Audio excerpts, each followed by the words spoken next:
Everyone knows what happens when a person dies. The breath stops, the heart goes silent, the body returns to dust. But what if that is not always true? What if there was a man who reached the end of his life, and instead of falling to the ground, he was lifted into the sky?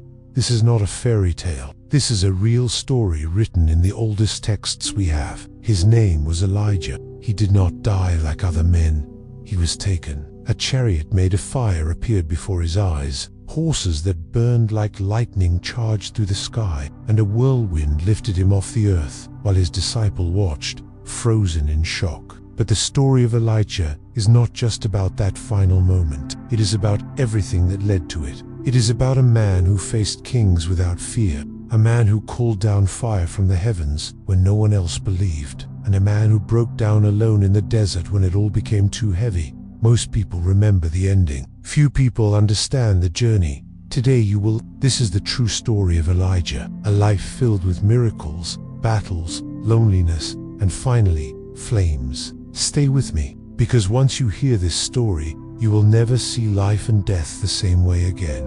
Elijah was not born into fame. No one expected him to change history. He was not a prince, not a warrior, not a man with connections. He came from a place called Tishbe, a small town, a forgotten corner of the world. The Bible never even tells us about his parents or his childhood. All we know is this: one day, out of nowhere, Elijah appeared. And when he spoke, kings listened.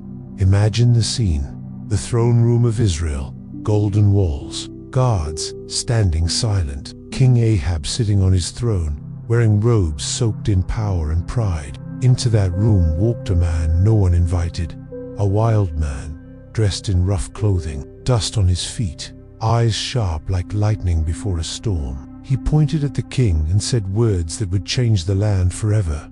There will be no rain. No, do not. A single drop of water will fall until I say so. Then he turned and walked away.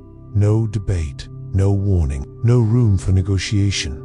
That moment was the beginning of a 3-year drought. The skies shut tight, the rivers dried up, the fields cracked open like wounds in the earth. Crops failed, families starved, the kingdom suffered. But why did Elijah do it? Why stop the rain? Because the people had stopped believing in God.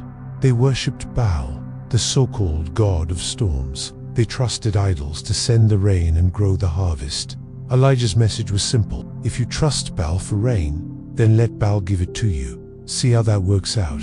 For 3 years, the skies remained silent. The sun burned hotter every day, and behind the scenes, Elijah disappeared. He vanished into the wilderness, living by a hidden brook called Chariot. There, he drank from the stream. And when the hunger came, ravens brought him bread and meat every morning and every evening. It sounds strange, but that is what the text says. Ravens, birds that usually steal food. But for Elisha, they became his delivery service, straight from the hand of God. Every day, Elijah woke up alone in the wilderness. No crowds, no friends, just silence, just the sound of his own breath. But this was not punishment, it was preparation. Elijah was not just hiding from the king. He was learning to trust God when there was nothing else to hold on to. No backup plan, no escape route, only the next breath, the next meal, and the next moment of faith. The world outside was collapsing. King Ahab searched everywhere for Elijah, sending soldiers across the land, even into neighboring kingdoms. But no one could find him. Elijah was invisible to the eyes of men, but not to God.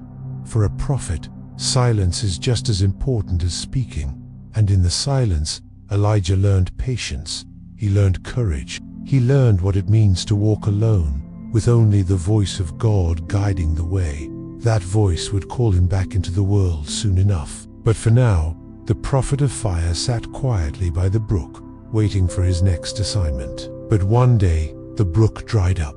Elijah woke up and saw that the stream he drank from was gone. Nothing left but cracked rocks and dust. It was a test, but it was not a surprise, because in a land without rain, even the secret places run dry. Then God spoke to Elijah again, telling him to leave the wilderness and go to a small town called This town was outside of Israel, deep in enemy territory. a place filled with people who did not worship the God of Elijah. But God had already chosen someone there to help him, a widow with nothing left but a handful of flour and a drop of oil. When Elijah arrived, he found the woman gathering sticks by the city gate, her face thin, her eyes tired, her hands shaking from hunger. She was preparing to cook one last meal for herself and her son before they starved to death, because in her mind, the story was already over. But Elijah asked her to do something unthinkable.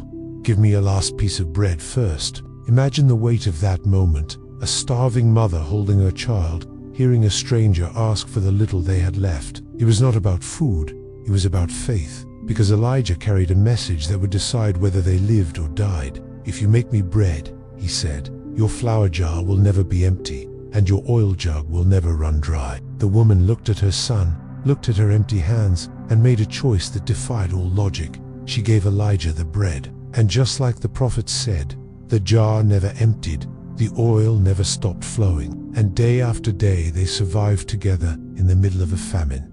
But life is never simple, even when miracles happen. One day, the widow's son became sick and died. Her grief exploded into anger, and she turned on Elijah, blaming him for bringing death into her home. Have you come here to remind me of my sin and kill my child? She asked, her voice shaking. Elijah took the boy from her arms and carried him upstairs to the small room where he was staying. He laid the boy on the bed and cried out to God with a voice that tore through the silence of the house. Lord my God, why have you brought tragedy on this woman by causing her son to die? Then Elijah did something no one had ever seen before. He stretched himself over the child 3 times, praying each time for life to return. No one told him to do it. There was no rule book, no tradition, no blueprint for raising the dead. It was pure desperation mixed with faith, because sometimes that is the only recipe for a miracle. And then it happened.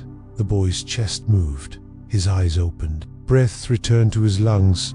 Elijah carried the child back downstairs and placed him in his mother's arms. Her tears of anger turned into tears of wonder, because she had just seen the impossible. Now I know that you are a man of God, she whispered, and the word of the Lord from your mouth is true. For Elijah, this moment was not just about saving a life, it was about learning the weight of his calling. He was not just a man who could stop rain or call down fire, he was a man who could stand between life and death, and sometimes that means stepping into the deepest places of human pain. Elijah stayed in that house for many days, thinking about what had just happened, and waiting for the next time God would send him back into the storm. Because the story was far from over.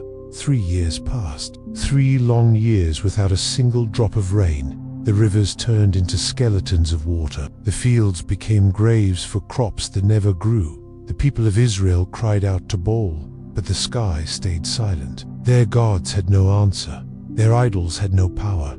And King Ahab became desperate. He searched the land for Elisha, sending soldiers into every village and city.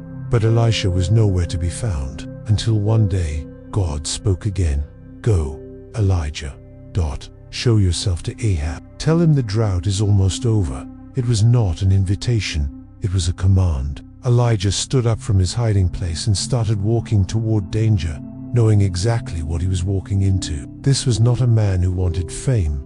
This was a man who obeyed, even when it meant risking everything. As he traveled, he met Obadiah, one of Ahab's officials, a man who secretly feared God and had hidden 100 prophets in caves to protect them from Jezebel. Obadiah saw Elijah, and his heart almost stopped. Is it really you? Yes, Elijah said. Don't go, tell your king that I am here. Obadiah hesitated. If I tell Ahab and you disappear again, he will kill me. But Elijah promised he would not vanish. Today, I will stand before the king. Obadiah went to find Ahab, and the meeting was set. When Ahab saw Elijah, his voice was sharp like a knife. Is that you, you troublemaker of Israel? But Elijah did not flinch. I am not the one who brought trouble. You and your family did that when you abandoned the commands of God and followed Baal. There was no fear in Elijah's voice, no apology, only truth. Then Elijah threw down a challenge. Gather all the prophets of Baal, 450 of them, and gather the prophets of Asherah too. Bring them to Mount Carmel. We will see once and for all whose God is real. The king agreed. because by this point, Ahab had nothing left to lose. If Baal was real, the prophets of Baal would win. If Elijah's God was real, then the drought, the suffering, the silence from heaven, it would all finally make sense. This was not just about rain, this was about who held the sky. The day of the showdown was coming. Elijah walked away from the king, his sandals kicking up dust, his heart steady. He knew what he had to do next: call down fire from the sky, and prove that when God speaks, the world listens. But that part of the story belongs to the next chapter. The sun rose over Mount Carmel like a blade of fire cutting through the sky, and on that day the people of Israel gathered in crowds, climbing the rocky hills, stepping over roots and stones, their eyes narrowed against the morning light. They came because something was about to happen that no one had ever seen before. A showdown between gods, a battle not fought with swords or armies, but with faith and flame. Elijah stood alone on one side, his cloak whipping in the wind, his face calm but his spirit burning, because he knew exactly what was at stake. On the other side stood 450 prophets of Baal, dressed in rich robes, golden charms hanging from their necks, their eyes flashing with pride and desperation, because their power was about to be tested in front of everyone. King Ahab watched from his royal seat, his face tight, his hands gripping the arms of his chair, knowing he had allowed this moment but not knowing how it would end. Elijah stepped forward and his voice cut through the morning air like thunder. How long will you waver between two opinions? If the Lord is God, follow him. If Baal is God, follow him. But the people said nothing, because they were afraid to choose sides, afraid to speak, waiting to see who would win. So Elijah gave them a challenge that no one could refuse. Bring 2 bulls, let the prophets of Baal choose one, and prepare it for sacrifice. I will take the other, but we will not light the fire. We will each call on the name of our God, and the one who answers with fire will be the true God. The people agreed because this was a test they could understand, simple, clear, and impossible to fake. The prophets of Baal built their altar, stacking wood, placing the bull on top, and then they began to shout. They called out to Baal from morning until noon, their voices rising and falling, their bodies swaying, their hands lifted to the sky. But nothing happened. No fire came, no answer from the sky. At noon, Elijah started to speak again, but this time his words were sharper, cutting into their pride. Shout louder, he said. Maybe your God is thinking. Maybe he is busy. Maybe he is on a journey. Maybe he is asleep and needs to be awakened. His words were not just sarcasm. They were truth wrapped in a challenge, because Elijah knew there was no Baal listening on the other side of the sky. The prophets of Baal shouted louder, cutting themselves with knives and swords, until blood flowed down their bodies. A ritual of desperation, trying to force a God who was never real to do something real. They kept going until evening, exhausted, crying out into the empty sky, but there was still no voice, no answer, no fire. He told the people to come close, and they gathered around him, silent now, watching every move. He rebuilt the altar of the Lord, using 12 stones, one for each tribe of Israel, a symbol of unity, a reminder of who they really were. He dug a trench around the altar, large enough to hold gallons of water, because what he was about to do needed no tricks. He placed the wood in order. He cut the bull into pieces and laid it on the wood. Then he did something that made no sense to anyone watching. He told them to pour water over the sacrifice. Not once, not twice, but 3 times. Buckets of precious water were carried and poured over the altar until everything was soaked. The wood dripping, the trench filled. Elijah wanted them to see there was no human way this could catch fire. Then he looked up to the sky, raised his hands, and prayed. Lord, God of Abraham, Isaac, and Israel, let it be known today that you are God in Israel, and that I am your servant. Answer me, Lord, so these people will know that you are turning their hearts back again. And in that moment, the sky answered. A sudden roar came from above, louder than any thunder the people had ever heard. And before anyone could blink, fire fell from the sky like a waterfall of flames crashing down onto the altar. The flames did not just burn the sacrifice, they consumed everything: the wood, the stones, the water in the trench, and even the dust around the altar vanished into smoke. The people dropped to their knees in terror and awe, their faces pressed against the ground, their voices shaking as they cried out together, "The Lord, He is God! The Lord, He is God!" In that moment, the choice was clear. No one could deny it anymore. Baal had stayed silent, but the God of Elijah had answered with fire. Elijah did not waste a second. He commanded the people to seize the prophets of Baal, not letting a single one escape. Because this was not just about belief, it was about cleansing the land from lies that had destroyed the nation. They brought the false prophets down to the Kishon Valley, and there, by the river, they were executed according to the law of the time, a brutal but symbolic act to cut out the cancer that had infected Israel's soul. The air was thick with smoke and the smell of burnt sacrifice, and the mountain was silent again, except for the crackling of dying flames.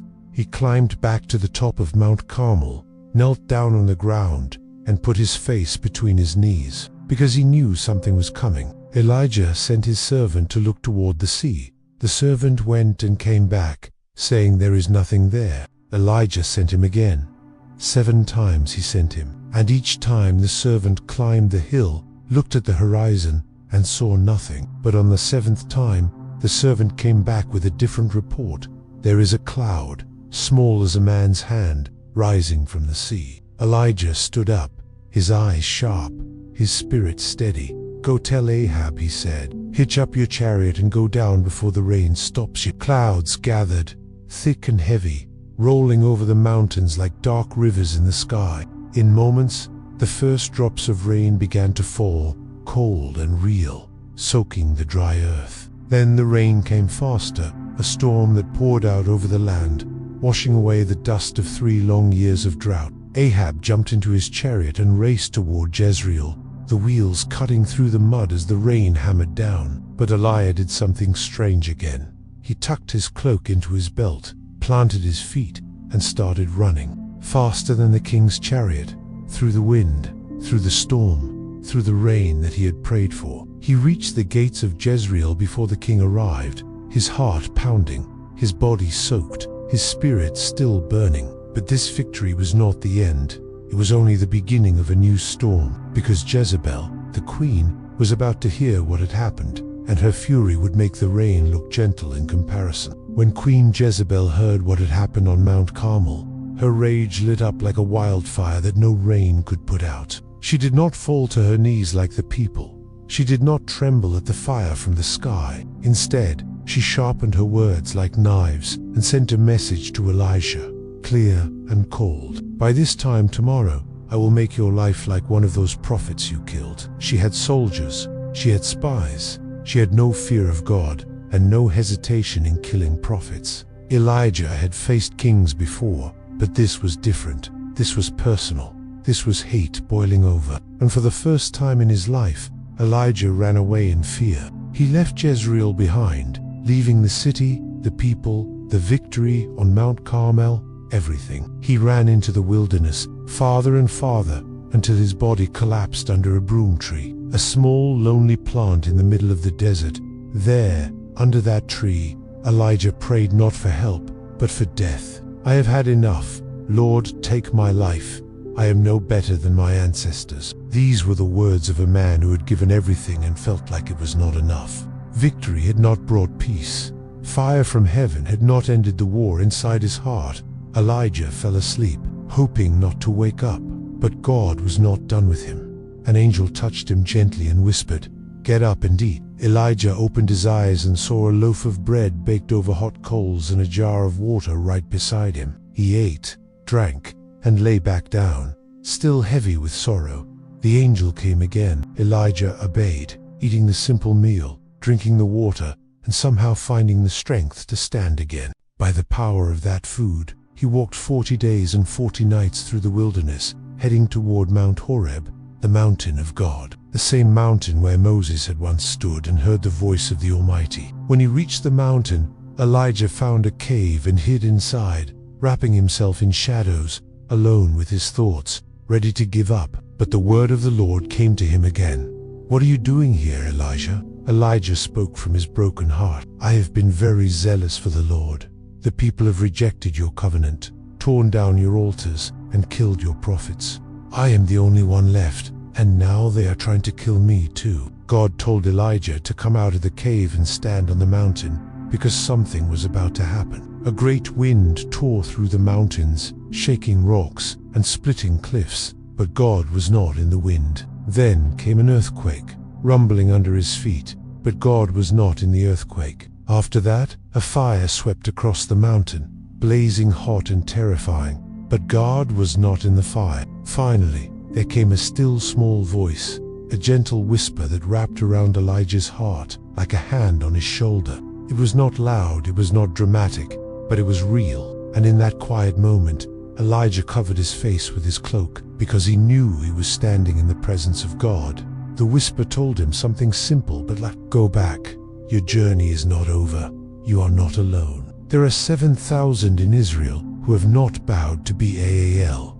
You will anoint new kings. You will find Elisha, the one who will walk beside you. Your mission is not finished. Elijah stepped out of the cave, his heart lighter, his spirit steadier, knowing now that God speaks not only in fire and storms, but also in whispers that heal. When Elijah came down from the mountain, his steps felt heavier, but his heart felt lighter, because now he knew he was not walking alone anymore. The voice of God had whispered to him in the quiet, and that whisper was louder than any storm he had ever faced. One of the first things God told him to do was to find Elisha. Elijah had carried the weight of being the only prophet for too long, but that was about to change. So Elijah walked until he found Elisha in a field, plowing the land with 12 pairs of oxen, his hands steady, his back strong, his eyes focused on the ground. Elisha was not a priest or a scholar or a man of status, just a farmer working the earth, but God had chosen him for something much bigger than farming. Elijah did not give a speech or make a grand announcement. He simply walked up to Elisha and threw his cloak over his shoulders. That simple act meant everything. It was the way prophets passed on their calling, not with words, but with a sign. When Elisha felt the weight of that cloak, he understood exactly what it meant. It meant, come with me. It meant leave your old life behind. It meant step into something unknown and trust that God would lead the way. Elisha ran after Elijah, his heart pounding. Let me kiss my father and mother goodbye, and then I will come with you. Elijah answered simply, go ahead, but remember what I have done to you. Elisha went back to his family, but instead of quietly slipping away, he made a statement to the world. He took his oxen, slaughtered them, burned his plowing equipment as firewood, cooked the meat, and gave it to the people to eat. This was not just a farewell party. This was Elisha saying, I am not coming back to this life. There is no backup plan. No safety net. No turning around. When the fire burned, so did his old life. From that day forward, Elisha followed Elijah. He became his servant, learning, watching, helping, and preparing for the day when the mantle of prophecy would fully pass to him. For Elisha, having Elisha by his side was more than just practical help. It was a sign that his legacy would not die with him. Someone would carry the message forward. Someone would stand when he no longer could. Together they traveled from town to town, visiting schools of prophets, teaching the people, reminding them who God really was. But every step they took brought them closer to a day that Elijah knew was coming, a day when he would leave the earth in a way no one else had before. Elijah never spoke openly about it, but there was a quiet understanding between him and God. His time was almost up. He had run his race. He had faced kings and queens, prophets of Baal, fire from heaven, whispers in the cave, and now he was walking the final path of his life. But this ending would not be like any other ending.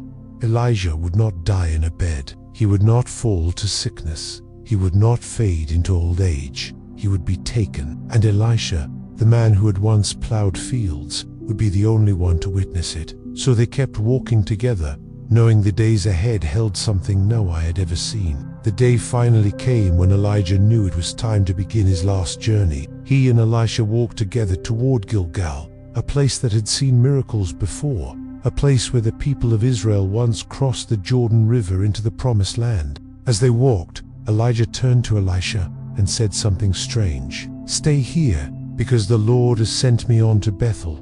But Elisha refused. "As surely as the Lord lives, and as you live, I will not leave you." So they walked on together, their sandals pressing into the dust, their shadows side by side. When they arrived at Bethel, a group of prophets came out to meet them, their faces serious, their voices quiet. "Do you know that today the Lord will take your master from you?" Elisha nodded.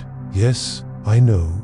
Be quiet about it." He did not want to speak of it out loud. Sometimes, when something sacred is about to happen, silence feels more respectful than words. Elijah spoke again. "Stay here, Elisha. The Lord has sent me to Jericho." But Elisha answered the same way. "As surely as the Lord lives and as you live, I will not leave you." So they kept walking. At Jericho, the same thing happened. Another group of prophets came out and said the same words. "Do you know that today the Lord will take your master from you?" And again, Elisha answered quietly, "Yes, I know. Please, do not speak of it." The air was thick with something unspoken. It was the weight of a goodbye that neither man wanted to say out loud. Elijah spoke one more time. "Stay here, Elisha. The Lord has sent me to the Jordan." But Elisha's answer did not change. "As surely as the Lord lives, and as you live, I will not leave you." So the two of them walked to the edge of the Jordan River. The river was wide, the water rushing fast, but Elijah did not hesitate. He took off his cloak, rolled it up in his hands, and struck the water with it. The river split in two. The water peeled back on both sides, leaving dry ground in the middle. Elijah and Elisha crossed over together, their feet stepping where no feet should have touched dry land. It was a moment that echoed the miracles of Moses and Joshua, a reminder that the same God who parted the Red Sea was still at work. When they reached the other side, Elijah stopped and looked at Elisha. "Tell me, what can I do for you before I am taken from you?" Elisha did not ask for riches or comfort or safety. He asked for something bold and dangerous. "Let me inherit a double portion of your spirit." It was a request that carried both courage and risk, because to carry the spirit of a prophet is to carry the weight of God's words, and that is not a light thing to bear. Elijah looked at him and spoke carefully. "You have asked a difficult thing, but if you see me when I am taken from you, it will be yours. If not, it will not." The two of them kept walking, side by side, the wind swirling around them, the earth quiet under their feet. Every step brought them closer to the unknown, to the moment that would change everything. Elisha kept his eyes on Elijah, not daring to blink, not daring to look away, because he knew the next few moments would decide the rest of his life. Suddenly, the sky shifted. The wind rose higher, swirling around them in circles, pulling at their cloaks and hair. Then, out of the whirlwind, it happened. A chariot of fire appeared. Real flames, real horses blazing like living lightning. They raced between Elijah and Elisha, splitting them apart with a wall of holy fire. Elisha watched with his eyes wide open as Elijah was lifted up by the whirlwind, his body carried into the sky, higher and higher, until he was no longer standing on the ground. The chariot was not a symbol. It was not a vision or a dream. It was real. Elijah was not dying. He was being taken.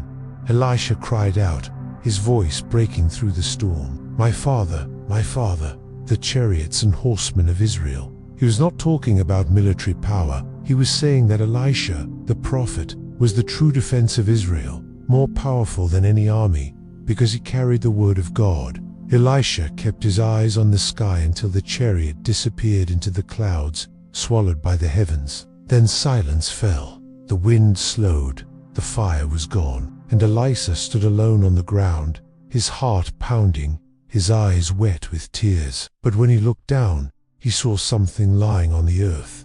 It was Elijah's cloak, the same cloak that had once covered his shoulders the day he was called. Now it lay at his feet, waiting to be picked up. Elisha bent down, his hands shaking, and lifted the cloak. It was not just a piece of fabric. It was the symbol of his new life. The mantle had passed. The prophet was gone, but the mission was not over. Elisha took the cloak, walked back to the Jordan River, and stood at the edge of the water. The same river that had parted for Elijah now stood before him like a wall. Elisha struck the water with the cloak. "Where now is the Lord?" the God of Elijah. The river answered. The water split again, just like before. Dry ground opened in the middle of the current, and Elisha crossed over, not as a servant, but as the new prophet of Israel. On the other side, the sons of the prophets watched from a distance. They saw the power of Elijah resting on Elisha, and they bowed to him in respect, knowing that the torch had been passed. But in his heart, Elisha knew this was not about power or fame. It was about carrying the weight of a calling that started long before him and would continue long after. The sky had taken Elijah in a whirlwind.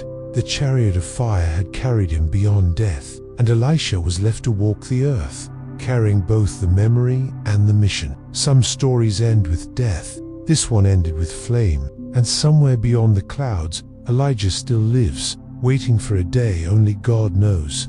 The story of Elijah did not end on the day he was taken into the sky. It echoed forward, rippling through time, appearing again and again in the stories that followed. Centuries after Elijah vanished in the whirlwind, the people of Israel still spoke his name in whispers around their fires. They remembered the man who called down fire from heaven. They remembered the drought, the rain, the chariot of flames. But most of all, they remembered the promise. Because God had said something through the prophet Malachi, hundreds of years after Elijah was gone. Behold, I will send you Elijah the prophet before the great and dreadful day of the Lord comes.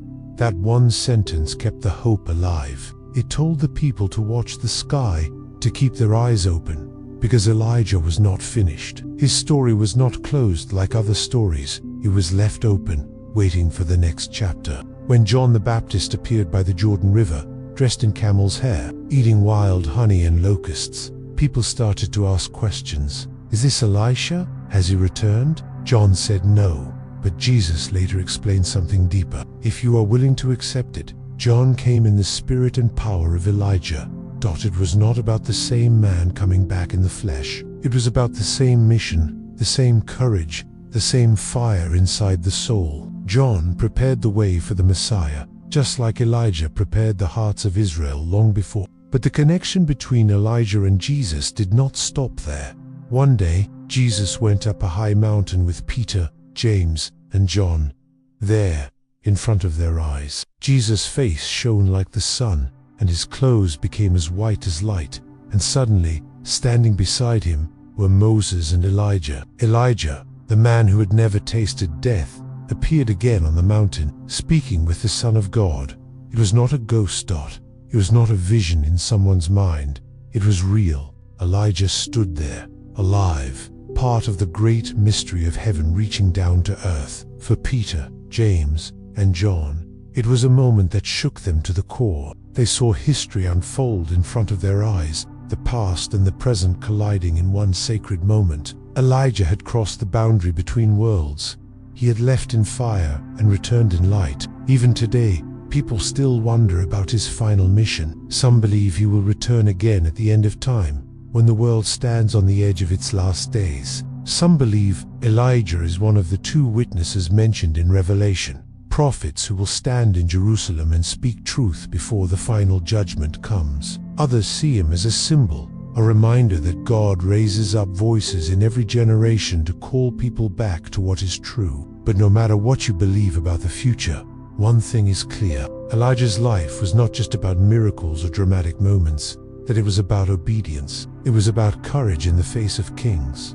It was about trusting God in both the fire and the silence. And it was about reminding the world that there is more to life than what we can see. The story of Elijah is not just a history lesson to be told and forgotten. It is a mirror held up to every generation, asking one simple question: who will stand when the world bows to false gods? Elijah lived in a time when the truth was unpopular, when the people chose comfort over conviction, and when leaders worshipped idols to keep their power. But Elijah did not bend. He stood on Mount Carmel alone, not because he wanted attention, but because he knew someone had to remind the people who God really was. The spirit of Elijah is not about fire from the sky or chariots aflame.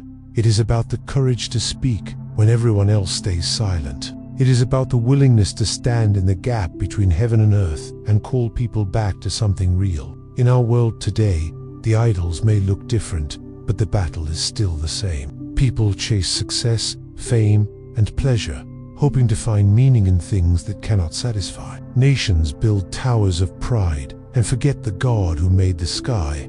And in the middle of all of this, the spirit of Elijah still calls out, "Return, turn your hearts back, remember who you are." It is not an easy message. It never has been. Prophets do not speak to win popularity contests. They speak to wake people up. Sometimes that means facing rejection. Sometimes it means running into the wilderness and sitting under a tree, wondering if the mission is worth it. Even Elijah, after calling down fire from heaven, sat alone and asked God to take his life. But God did not leave him in that moment of despair. Instead, he sent an angel with bread and water. He whispered to Elijah on the mountain, reminding him that the real power of God is not always in earthquakes or flames, but often in the still small voice. That voice still speaks today. It calls people out of the noise and into the quiet. It invites hearts to stop chasing shadows and come back to the light.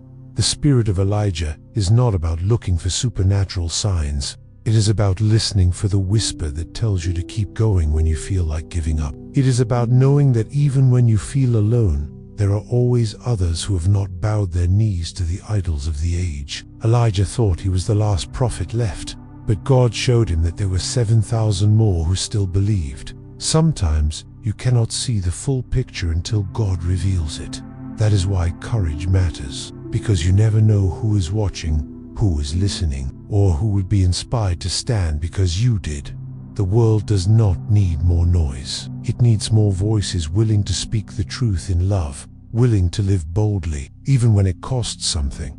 That is the legacy of Elijah. Not just miracles in the sky, but the daily decision to trust God, walk in obedience, and never forget who you belong to. Elijah's story teaches us that sometimes the greatest battles are not the ones fought in front of crowds, but the ones that happen quietly inside the heart. It is easy to imagine the fire falling from the sky, the chariot blazing through the clouds, the rivers parting at the touch of a cloak. But it is harder to picture the lonely nights, the moments under the broom tree, the silent prayers whispered into the wind. Elijah was a man who stood in the spotlight of history, but he also walked through the shadows of fear and doubt. That is why his story still matters today, because he was human. He knew what it felt like to be tired, to be afraid, to feel like giving up.